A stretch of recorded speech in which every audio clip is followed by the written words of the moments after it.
श्री कृष्ण को लड्डू गोपाल नाम से जाना जाता है। श्री कृष्ण के इस बाल स्वरूप की सेवा किसी बच्चे की तरह ही की जाती है। लड्डू गोपाल की प्रतिमा के एक हाथ में लड्डू है और उनका ये बाल स्वरूप बहुत ही सुंदर और अद्भुत लगता है। श्री कृष्ण के इस मनमोहक स्वरूप के पीछे एक सच्ची कहानी है। आइए जानते हैं श्री कृष्ण का नाम लड्डू गोपाल कैसे पड़ा।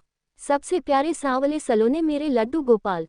श्री कृष्ण का बाल रूप यानी लड्डू गोपाल की प्यारी सूरत देखते ही भक्तों के मुख से यही बात निकलती है। घर में लड्डू गोपाल को रखकर उनकी सेवा करने वाले लोगों को तो लड्डू गोपाल से एक विशेष प्रकार का लगाव होता है। आप भी अगर घर में लड्डू गोपाल को रखकर उनकी सेवा करते हैं तो आपको ये बात जरूर पता होनी चाहिए कि भगवान श्री कृष्ण के बाल स्वरूप का नाम लड्डू गोपाल कैसे पड़ा। आखिर लड्डू गोपाल की प्रतिमा हाथ में लड्डू थामे हुए क्यों होती है? आइए जानते हैं श्री कृष्ण के बाल स्वरूप का नाम लड्डू गोपाल पड़ने की क्या है कहानी। लड्डू गोपाल कौन है? श्री कृष्ण के बाल स्वरूप का कैसे पड़ा ये नाम, जाने अद्भुत सच्ची कहानी। श्री कृष्ण को लड्डू गोपाल नाम से जाना जाता है। श्री कृष्ण के इस बाल स्वरूप की सेवा किसी बच्चे की तरह ही की जाती है।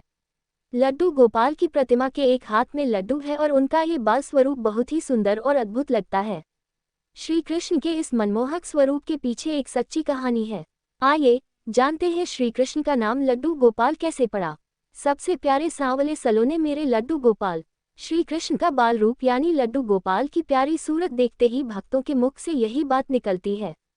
घर में लड्डू गोपाल को रखकर उनकी सेवा करने वाले लोगों को तो लड्डू गोपाल से एक विशेष प्रकार का लगाव होता है। आप भी अगर घर में लड्डू गोपाल को रखकर उनकी सेवा करते हैं तो आपको ये बात जरूर पता होनी चाहिए कि भगवान श्री कृष्ण के बाल स्वरूप का नाम लड्डू गोपाल कैसे पड़ा। आखिर लड्डू गोपाल की प्रतिमा हाथ में लड्डू थामे हुए क्यों होती है? आइए जानते हैं श्री कृष्ण के बाल स्वरूप का नाम लड्डू गोपाल पड़ने की क्या है कहानी। श्री कृष्ण का बाल स्वरूप है लड्डू गोपाल। श्री कृष्ण ने भक्त का भोलापन देखकर धारण किया बाल स्वरूप। श्री कृष्ण के बाल स्वरूप लड्डू गोपाल से एक कहानी जुड़ी हुई है। एक पौराणिक कहानी है कि ब्रज की भूमि पर श्री कृष्ण के परम भक्त कुंभदास रहते थे। कुंभदास हमेशा ही ठाकुर जी की भक्ति में लीन रहते थे। कुंभदास का एक बेटा था रघुनंदन। रघुनंदन बहुत ही सरल और भोला था। एक दिन कुंभदास को एक नगर में प्रभु श्री कृष्ण का कीर्तन करने का बुलावा आया। कुंभदास पहले तो अपनी श्री कृष्ण की भक्ति को छोड़कर नहीं जाना चाहते थे, लेकिन फिर लोगों के समझाने बुझाने पर कुंभदास मान गए और कीर्तन करने के लिए चले गए। जाते जाते कुंभदास ने अपने बेटे रघुनंदन को जिम्मेदारी सौंपी कि वे रोजाना श्री कृष्ण को भोग लगाने के बाद ही भोजन करे। कुंभदास के चले जाने के बाद रघुनंदन ने खाने से भरी थाली श्री कृष्ण की मूर्ति के सामने रख दी।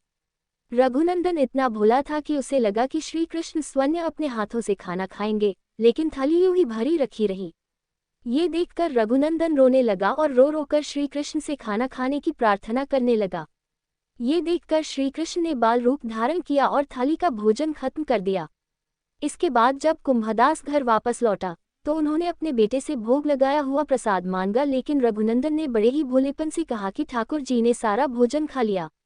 ये सुनकर कुंभदास को लगा कि शायद उनके बेटे रघुनंदन ने सारा भोजन खा लिया है और अब झूठ बोलकर बचना चाह रहा है।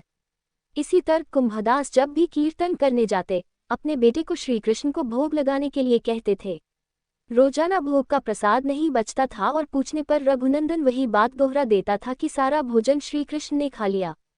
इसके बाद एक दिन कुंभदास ने लड्डू बनाकर भोग की थाली में रखी और बेटे रघुनंदन को भोग लगाने के लिए कहा। कुंभदास छुपकर देखने लगे कि आखिर सच क्या है।